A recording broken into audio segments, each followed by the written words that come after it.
Kathy, thank you. Thank you, thank you, thank you. And to the governor and the congressional delegation, the mayors, thank you, thank you, thank you. Governor Janet Mills, you're doing a great job for the people of Maine. And my good friend and great partner and a tireless fighter for good jobs, Senator Angus King, including right here in Auburn manufacturing. Representative Sherelle Pingree, champion of farmers and workers, the environment, and a great friend. And Representative Jared Golden, whose greatest claim to fame is a beautiful wife and little daughter I just met. Independent voice of the people of Maine, you serve the district just like you served your country as a Marine with integrity, honor, and fearlessness. Thank you. And by the way, he also fought hard for delivering funding on several airports in his district. I wonder how he got that money. You're doing a great job, pal.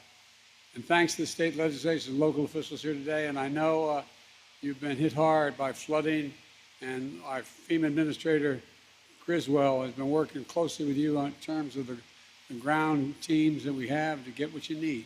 And we're not going away until everything's back, to build back better, not just build back to where it was, but better, because the environment's changed an awful lot.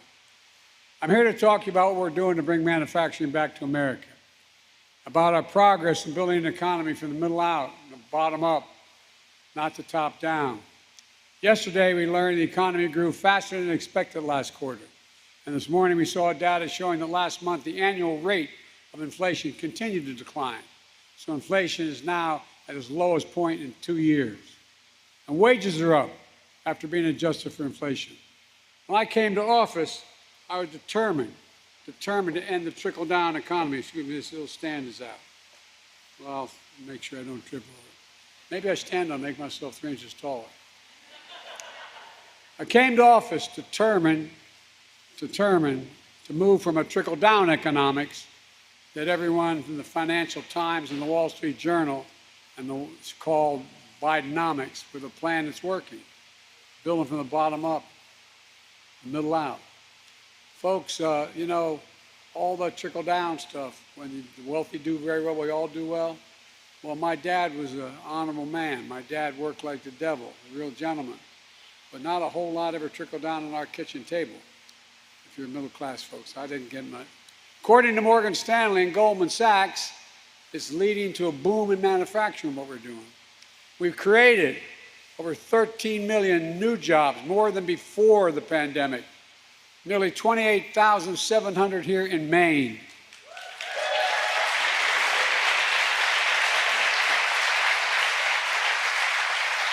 Eight 800,000 new manufacturing jobs nationwide. We've attracted almost $500 billion in outside private investment to grow the economy because they know it's available now. That's more jobs in 2 years than created by any president in a 4-year term.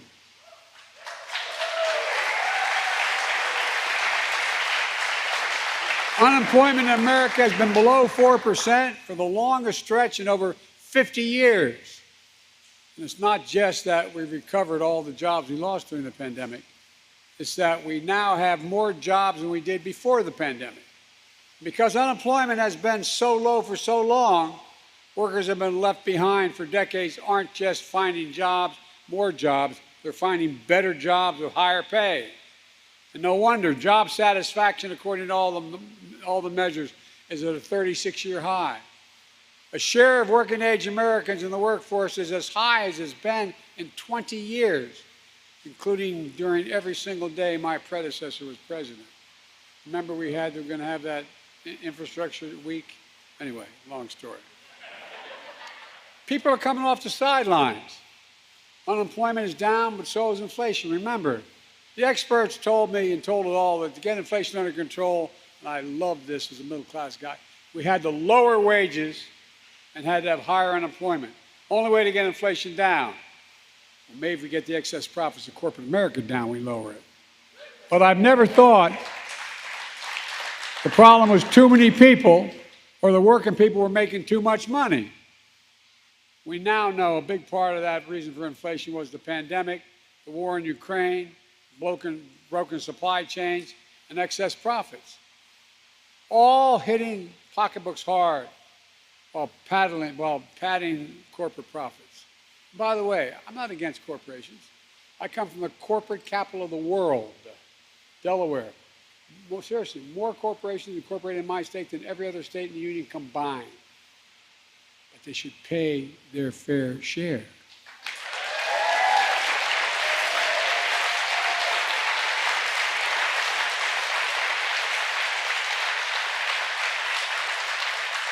When the pandemic hit, all of a sudden we could get those little computer chips about the size of the tip of my little finger. Well, guess what? You need about 300 of them to build an automobile. Guess what? And I'll go on and on and on. We attracted over $300 billion in people coming to America to build those factories now here in America. I decided we're never going to be in a position we're not the beginning of the supply chain. A phrase I don't think any of us really heard until 3 years ago. So we went to work, getting our economy back on track, fixing those supply chains. We made a lot of progress. Now, one reason we have inflation fall by 2/3 without losing jobs is that we're seeing corporate profits start to fall as well. We have more to do, but I like what I said. Inflation is now at the lowest point it's been in over 2 years. In fact, we have the lowest rate of inflation among the world's major economies. Every major economy in the world, our inflation rate is lower. We're growing faster. We're economically more advanced than every other major country in the world. It's down from 9% to 3%, and it's going to continue to go down. While there's more work ahead, earlier this week, the Washington Post suggested Republicans may have to find something else to criticize me for. Now that inflation is coming down. Maybe they'll decide to impeach me because it's coming down. I don't know. I love that one. Oh, anyway, it's another story. At the same time, pay for low-wage workers has grown at the fastest pace in over 2 decades, and wages are growing faster than inflation. That means an awful lot to working people where I come from. They have more money in their pockets than they did before. My dad used to say, at the end of the month, the question is, you just have a little, after you pay all your bills, you have just a little breathing room, a little left over. Folks, that's Bidenomics. It's about growing the economy and strengthening the middle class, making things in America again. Under trickle-down economics, it didn't matter where companies made things as long as it helped their bottom line. Even if that meant jobs and supply chains moved overseas. What did most of these guys do? They decided to send the jobs overseas where the labor was cheaper and bring the product made back to the United States more expensive. Entire towns and communities got hollowed out, not just here in Maine, but all across America. This is not just for Maine, this is of all of America. Small towns and medium-sized towns all across America. Factories got shut down. All over the country, parents saying to their children, honey, I'm sorry, I lost my job. We can't live here anymore. You saw it here in Maine. Let me remind you of a few examples. Auburn and Lewistown, right next door, used to be home for some of the country's largest textile mills. Bates Manufacturing was the largest employer in Maine, with thousands of employees supplying the country with high-quality cloth and quilts. Bates Manufacturing survived the Civil War, the Great Depression, and 2 world wars. But in the 1990s, American textile production moved overseas. Bates closed shop, and by the way, my state used to be a gigantic producer of textile, the DuPont Company. Same thing happened with Maine's iconic paper industry. The same thing happened. The industry lost 8,000 jobs over the past 2 decades as paper mills shut their doors. Take the Verzo mill, Bucksport, founded in 1829. Provided generations of good jobs and up to 47% of the town's tax revenue. A decade ago, it closed, devastating the town, like so many thousands of towns all across America. Between 1990 and 2010, Maine lost nearly 45,000 manufacturing jobs. And like we saw across the country, once thriving cities and towns became shadows, what they used to be. When these towns were hollowed out, something else was lost as well. And I come from Northeast Pennsylvania, I know about shutting down towns. Pride. People lost their pride. Folks, this is what trickle-down economics looks like. But now we're turning things around. Since I took office, we've attracted over $500 billion in private investment in manufacturing in America. Industries of the future. We're seeing a factory boom. Spending on construction and manufacturing plants nearly doubled in the last 2 years, after growing only 2% under my predecessor in his 4-year term. The last quarter, factory construction contributed to more to the gross domestic product than it did any time in the last 40 years. Instead of exporting American jobs, we're creating American jobs and exporting American products again. That's how we make money.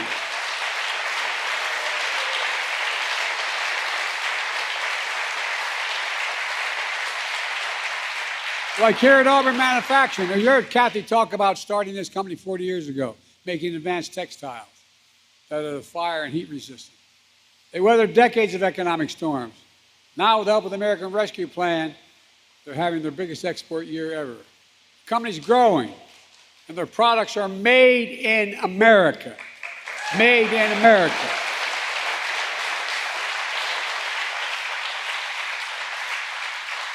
Not just here, but here we're seeing a resurgence in Maine's paper industry as well. Under the previous administration, a mill in Westbrook owned by Sappi North America laid off 75 workers. Under my administration, they got $1 million grant from the American Rescue Plan. They used it to invest in technology to improve pulp yields. Now they're expanding their business, creating hundreds of good-paying jobs. In Bucksport, the old Verso site is now home of an aqua farming company that raises sustainable salmon. The town is beginning to boom again.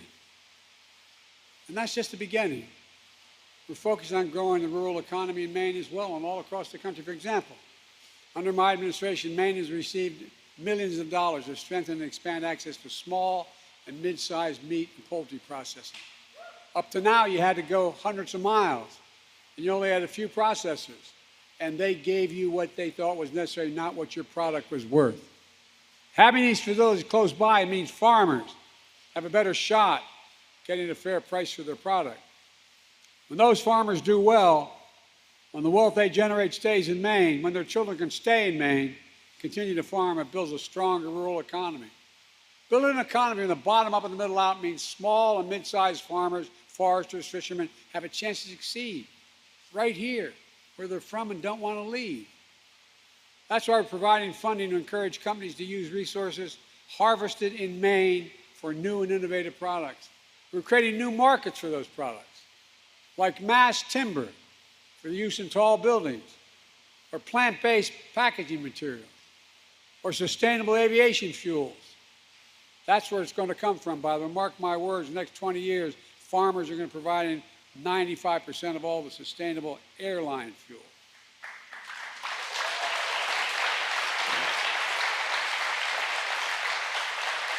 From product, we're helping fund renovations at the library at Bar Harbor or Portland Museum of Art using locally sourced mass timber. We have a grant to a company called Tanbark and Saco to replace plastic packaging with packaging using wood fiber. Your kids turn on. How many of your kids come to you and say, "Mommy, I didn't realize all that plastic was killing all those things in the ocean," those ads you see. Well, because of what's going to happen here, it's not going to happen. Bio-based products are the future of Maine, and Maine is leading the way. Just last week, the National Climate Advisor was in Madison for the opening of Timber HP, a brand new company that's turned shuttered paper mill into America's first wood fiber insulation factory produced with 100% clean energy, helping families save on energy bills and creating 140 new jobs.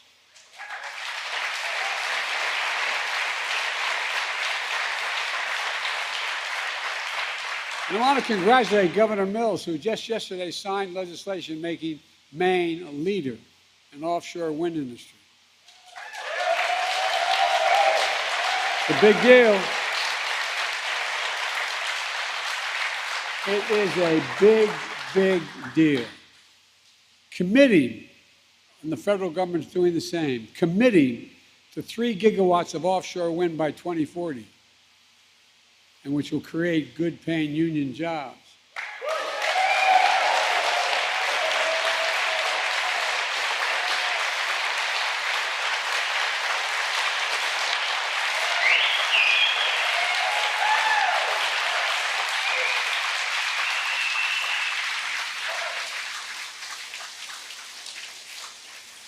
I remember the Business Roundtable, the big businessmen, they said, why are you known as the most pro-labor senator in the history of America? Simple reason. Makes your products better and ultimately cheaper. You know, everybody thinks to become, for example, an electrician. You show up and say, I want to be an electrician. You got 5 years.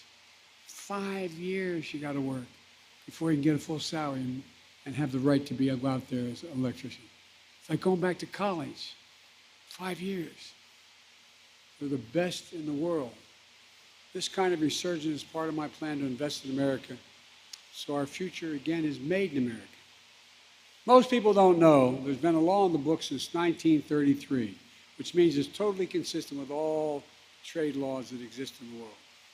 And that law says that when the federal government spends your tax dollars, it must be spent on American workers and products made in America. So, for example, when the Congress comes along and says we want to build new decks for aircraft carriers, for example, over the last so many years, I get $60 billion they vote to do things federally.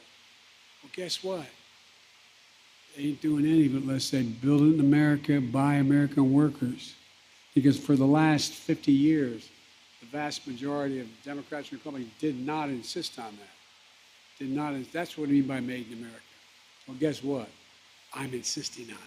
That's why it's cheap. And by the way, it's good for everybody. It's not just good for labor, it's good for everybody. And today I'm going to sign an executive order called Invent It Here and Make It Here. It's here's how it works. Federal agencies research and fund development to encourage innovation. This executive order dictates that those agencies have to prioritize domestic manufacturing when it comes time to bring those inventions to market. They can't go abroad, they have to look here. Who can do it here? That's the law, and we're just beginning to enforce it. Folks, we're not just making things in America. We're also buying America. I announced new standards to require construction materials used in federal infrastructure projects to be made in America. Lumber, glass, drywall, fiber optic cables, and more. Every federal infrastructure project will be built by American workers, using American products, creating American jobs.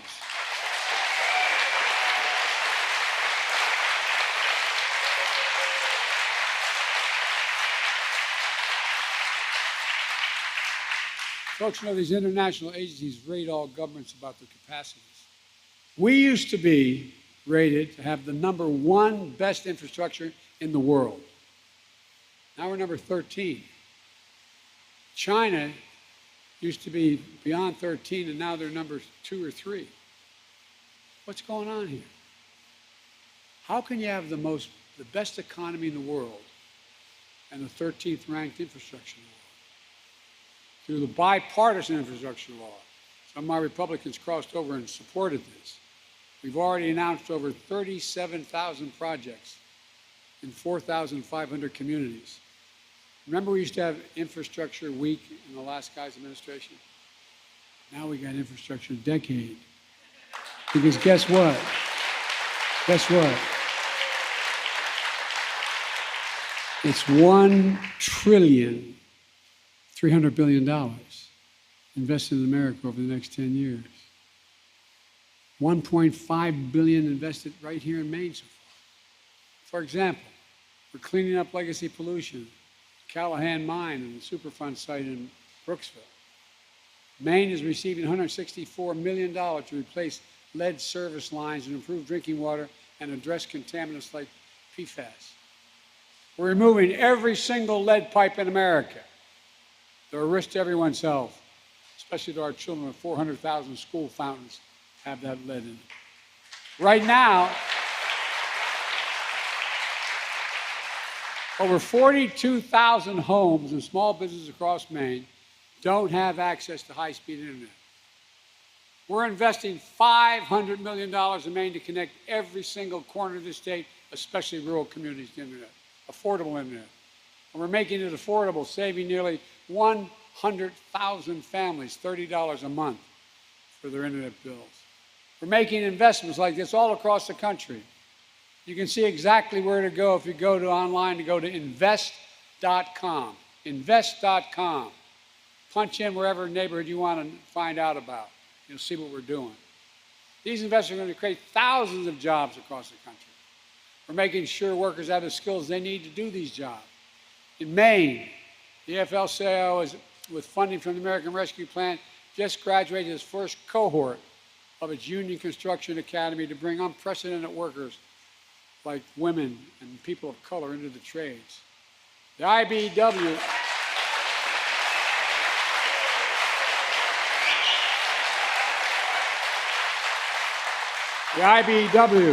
also with funding from the American Rescue Plan, runs a pre-apprenticeship program for high school students. And there's a training center in Newport. Folks, this matters.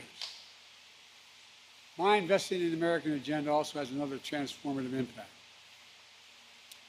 Every single Republican in the Congress voted against the Inflation Reduction Act.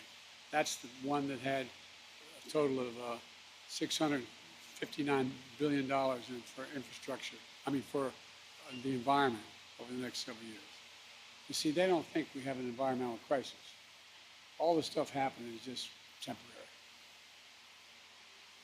They don't wonder about it anymore. You know, when the ocean off the state of Delaware, or off of Florida, is 102 degrees, something's going on. The vast majority of them voted against the infrastructure law as well. But that hasn't stopped them from claiming credit for it. Now, billions of dollars and thousands of jobs are coming to their states. Well, like I said, in the State of the Union, I'll see them at the groundbreaking.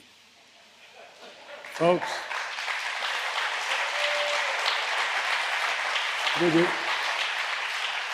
the distinguished senator from Alabama put out a release saying, Alabama is so low, I forget the exact number, is going to get $1,600,000,000 for such and such. He voted against it. He voted against it. I could go on, but I won't. But I made a commitment when I ran that I'd be president for everybody, whether they voted for me or against me.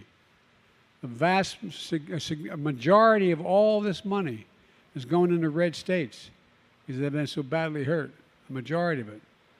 I'm not picking winners and losers based on who they voted for. I'm picking winners and losers based on the need they have in their communities. Folks,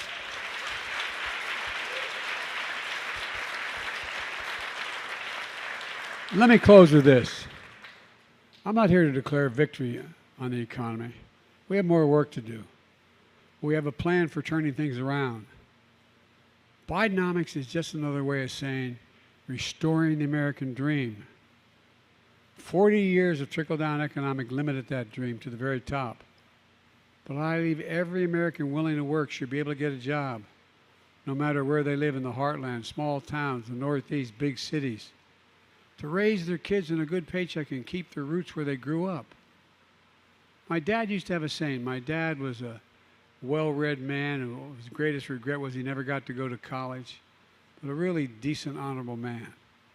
And he used to, and I give my word, this is what he'd say, and all my siblings remember, and my friends.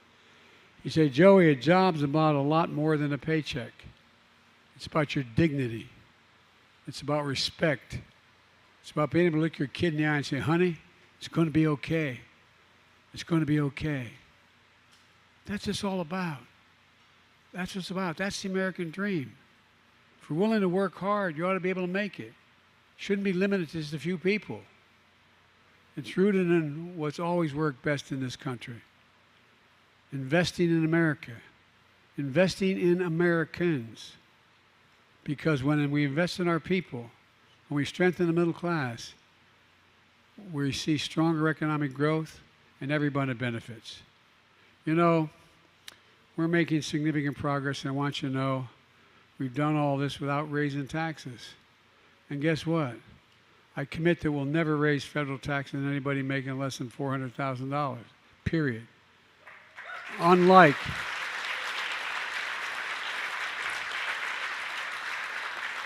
and here's some of my friends on the other side, the MAGA Republicans, saying, big spend in Biden's raising the deficit. Guess what?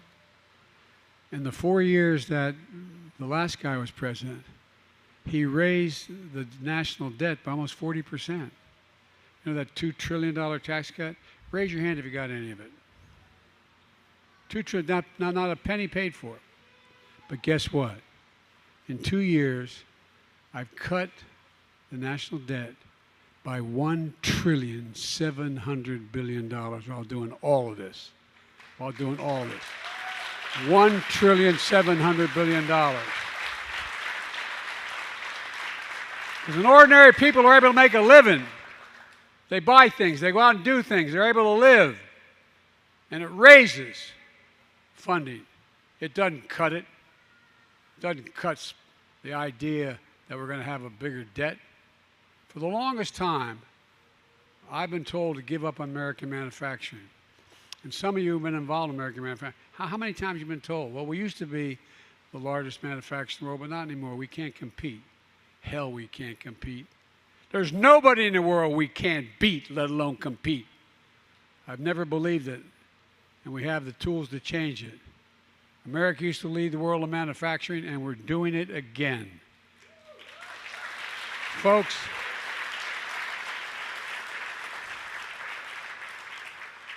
I can honestly say I've never been more optimistic about America's future. Now, I know it looks like I've only been around a couple days, but I've been around a long time. I've said that, and all my colleagues, and I think my former colleague in the Senate used to hear me say it, it's never, ever been a good bet to bet against the American people. Never, never, never. And it's a real bad bet to bet against us now. So, folks, I really mean this. We just have to remember who in God's name we are. We are the United States of America. And there's never been a single thing we've set our mind to in war or peace, when we've done it together, we haven't accomplished. Not one thing. That's who we are. Let's not forget that. There's nothing beyond our capacity if we work together like you're doing here in Maine. So God bless you all, and may God protect our troops. Thank you very much.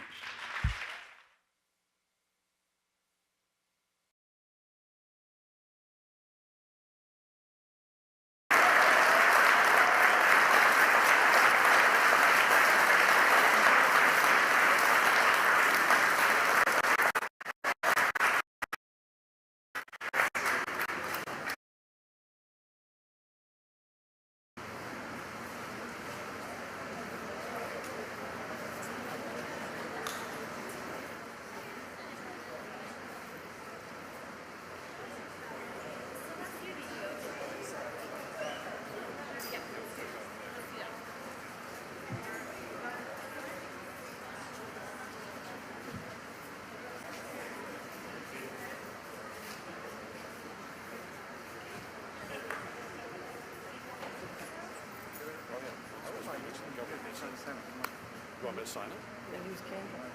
Just get it